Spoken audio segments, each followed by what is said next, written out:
శ్రీమద్ రామాయణం 24వ సర్గం. సీత రాక్షస స్త్రీల మాటలను నిరాకరించుట, వారమను చంపివైచెదమని భయపెట్టుట. వికృతానలైన రాక్షస స్త్రీలు సీతాదేవికి ఇంకను దగ్గరగా చేరి పరుషవచనములకు తట్టుకొనలేని ఆ సుకుమారుని గదుముచు అప్రియములైన మాటలను పలికిరి.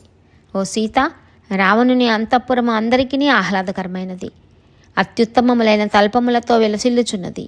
అచట హాయిగా ఉండుటకు ఎలా ఇచ్చగింపవు?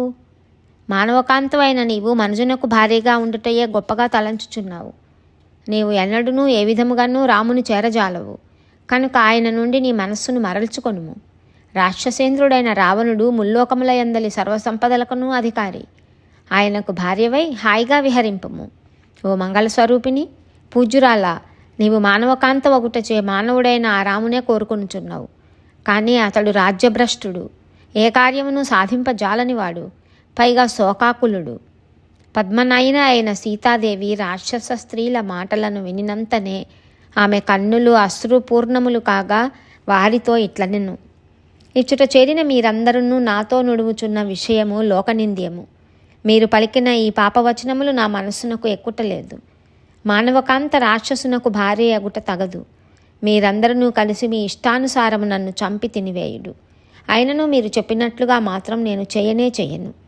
నా భర్త దీనుడైనను రాజ్యహీనుడైనను అతడే నాకు గురువు. సువర్చలాదేవి సూర్యుని యందు వలె సర్వదా నేను నా పతి అందే అనురక్తురాలును. మహాసాధ్వి అయిన శచీదేవి దేవేంద్రుని అనుసరించినట్లును, అరుంధతి వశిష్ఠుని, రోహిణి చంద్రుని, లోపాముద్ర అగస్త్యుని, సుకన్య చవన మహర్షిని, సావిత్రి సత్యవంతుని, శ్రీమతి కపిలుని, దమయంతీదేవి సౌదాసుని, కేశినీదేవి సగరుని, దమయంతి నలుని అనుసరించినట్లు ఇక్ష్వాకు వంశ శ్రేష్ఠుడును నాకు పతియును అయిన శ్రీరామచంద్ర ప్రభువునే నేను అనుసరించదను. సీతాదేవి యొక్క ప్రతి వచనములను విని రావణునిచే ప్రేరితులైన రాక్షస స్త్రీలు కోపోద్రిక్తులై పరుష వచనములతో ఆమెను భయపెట్టసాగిరి. అశోక వృక్షముపై మౌనముగా దాగి ఉన్న ఆ హనుమంతుడు సీతాదేవిని భయపెట్టుచున్న ఆ రాక్షసి మూకల మాటలను నిశ్చలముగా వినెను. క్రోధావేశపరురాలైన రాక్షస స్త్రీలు ఉనికిపోవుచున్న సీతాదేవిని చుట్టుముట్టి వ్రేలాడుచున్న తమ ఎర్రని పెదవులను నాకుచు చప్పరించుచు ఆమెను తినివేయబోవుచున్నట్లు ప్రవర్తించిరి. వెంటనే వారు క్రోధముతో గండ్రగొడ్డళ్లను చేతబట్టి రాక్షసాధిపుడైన రావణుని భర్తగా పొందుటకు ఈమె అర్హురాలు కానే కాదు అని పలికిరి. భయంకరమైన రాక్షస స్త్రీలు మిక్కిలి బెదిరించుచుండగా వరాన అన్న అయిన సీతాదేవి పొరలి వచ్చుచున్న కన్నీటిని తుడుచుకొనుచు హనుమంతుడు కూర్చొని ఉన్న అశోక వృక్షము యొక్క మూలమునకు జరిగెను. అట్లు సింసుపా వృక్ష సమీపమునకు చేరిన సీతాదేవిని రాక్షస స్త్రీలు చుట్టుముట్టిరి. అప్పుడు ఆ విశాలాక్షి శోకమగ్న అయ్యను. ఆ రాకాసి మూకలు దీనవదనయు మాసిన వస్త్రములను ధరించినదియు బక్కచిక్కినదియు అయిన సీతాదేవి చుట్టూను చేరి హెచ్చరికలతో ఆమెను బెదిరింపసాగాను. చూచువారికి భయమును కొలుపునదియు కోపదృష్టితో ఉన్నదియు వంకర టింకరగా ఉన్నదియు ఎత్తైన పొట్టగలదియు అయిన వినత అను రక్కసి అప్పుడు ఇట్లు నుడివెను. ఓ సీత, ఇంతవరకును నీ పతిపై నీవు చూపిన ప్రేమ ఇక చాలును. ఏ విషయమునైనను అతిగా ప్రవర్తించినచో అది కష్టములకు దారితీయును. ఓ సీత, ఒక మానవకాంత ధర్మమును నీవు బాగుగా ఆచరించితివి, చాలా సంతోషం. నీకు మేలు కలుగాక. నీ హితమునకే నేను నుడువుచున్న మాటను కూడా పాటింపుము.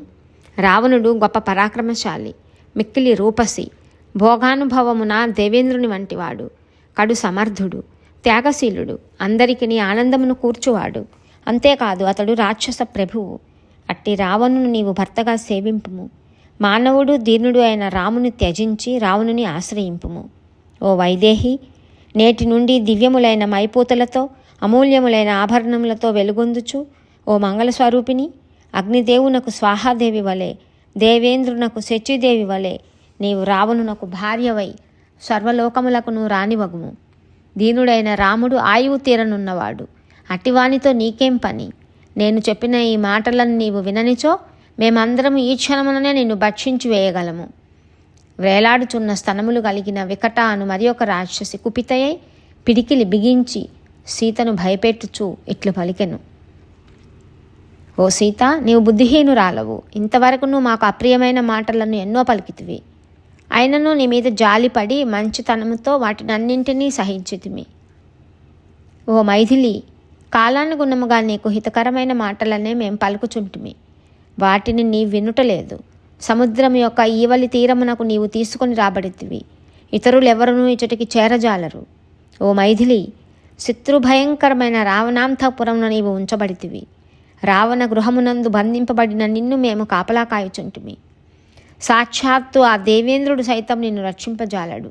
కావున ఓ మైథిలి, నీహితము గోరి చెప్పుచున్న నా మాటలను పాటింపుము. ఓ సీతాదేవి, ఏడుపును చాలింపుము. అనర్థదాయకమైన నీ శోకమును వీడుము. అనుక్షణము దైన్యముతో నుండుట మానుము. సంతోషముతో ప్రియముగా మెలుగుము.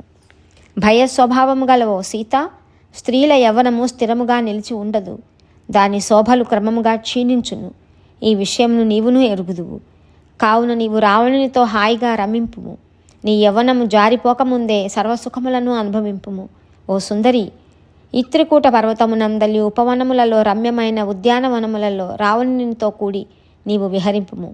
అప్పుడు వేల కొలదిగా గల మేమందరము నీకు పరిచారికలమై నీ ఆధీనములో నుందుము. సకల రాక్షసులకు ప్రభువైన రావణునకు నీవు భార్యవై ఆయనను భజింపుము. నేనుడివిన ఈ మాటలను నీవు పెడచెవిన పెట్టినచో నీ గుండెను చీల్చి దానిని తినివేయుదుము. అనంతరము చండోదరి అను రాక్షసి క్రోధ వివశయై ఒక మహాశూలమును త్రిపుచు ఇట్లు వచించెను. భయము చేత కంపించుచున్న వక్షస్థలము గలదియు, లేడివల బెదురుచూపులతో ఉన్నదియు, రావణునిచే అపహరింపబడినదియు అయిన ఈమెను చూచి నాకొక తీరని కోరిక కలిగినది. ఈమె యకృత్తును, ప్లీహమును, ఉత్పీడమును, గుండెలను, ప్రేగులను, శిరస్సును తినివేయవలెనని నాకు ఇచ్చ కలిగినది. అనంతరం ప్రగస అను రాక్షసి ఇట్లు వచించెను. ఇట్లు వృధాగా కూర్చొనుట ఎందులకు? ఈ మూర్ఖురాలి కంఠము నిలిపివేయుదము. పిమ్మట ఈ మానవకాంత మరణించినదని రాజుగారికి నివేదింతము. అయినచో తినివేయుడు అని అతడు మనకు ఆజ్ఞని ఇచ్చును. అందుకు సందేహమే లేదు. పిమ్మట అజాముఖి అను రాక్షసి ఇట్లు పలికెను. మనమందరము ఈమెను ముక్కలు ముక్కలుగా చేసి మాంసఖండములను సమానముగా పంచుకొందుము.